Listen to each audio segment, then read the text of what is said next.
Assalamualaikum teman-teman. Wah, kembali lagi dengan kita, Lutfi dan Mustika, yang akan berbagi pengalaman seputar kegiatan GISMA, Gerakan IKIP Siliwangi Mengajar di Desa Pamutingan, Kecamatan Cipatujah, Kabupaten Tasikmalaya, tepatnya di RA Nurul Faidah.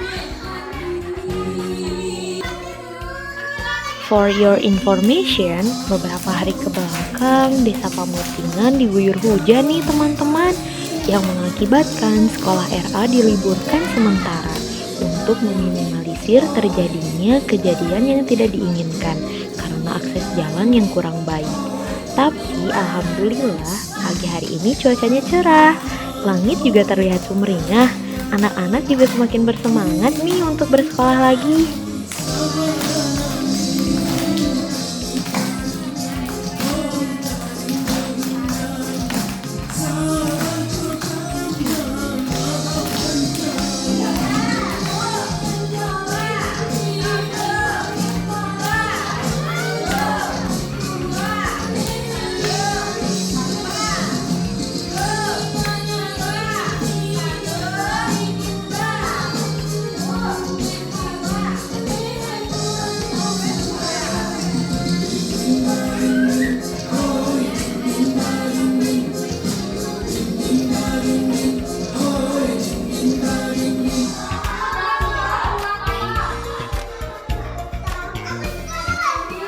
Tema pembelajaran hari ini adalah tentang negaraku, subtema benderaku dan keberagaman budaya di Indonesia. Anak-anak diminta untuk membuat bendera negara Indonesia dan membuat rumah adat Papua. Ada yang tahu nggak nih gimana bentuk rumah adat Papua? Yuk kita lihat bagaimana pembelajaran hari ini berlangsung.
hari ini ada sedikit yang berbeda nih dari hari-hari sebelumnya, yaitu anak-anak akan diberikan vitamin A dan obat cacing. Waduh, terdengar menyeramkan bukan? Tenang teman-teman, anak-anak di sini pada berani kok. Obatnya juga tidak pahit dan sudah jelas aman bagi anak-anak. Yuk kita lihat bagaimana beraninya anak-anak RA Nurul Faidah. Nah, pelajaran yang bisa diambil hari ini adalah kita harus mencintai negara kita, yaitu negara Indonesia. Dan kita juga harus melestarikan, menghargai kebudayaan yang ada di Indonesia. Tidak lupa, kita harus selalu menjaga kesehatan diri sendiri, seperti mencuci tangan sebelum dan sesudah makan. Eits, cuci tangan bukan hanya dilakukan ketika akan makan atau sesudah makan saja ya teman-teman, namun ketika tangan kita sudah menyentuh benda-benda yang kita pegang, seperti bermain tanah, mengambil sepatu, memegang uang, dan lain-lain. Kalau kita tidak mencuci tangan dengan rajin, maka kuman-kuman akan menempel di kuku atau tangan kita dan kita bisa terkena penyakit. Ada yang tahu sakit apa? Yap, sakit perut. Jadi jangan lupa untuk mencuci tangan ya teman-teman. Sekian video kali ini, kita kembali lagi minggu depan ya. Terima kasih banyak sudah menonton. Assalamualaikum warahmatullahi wabarakatuh.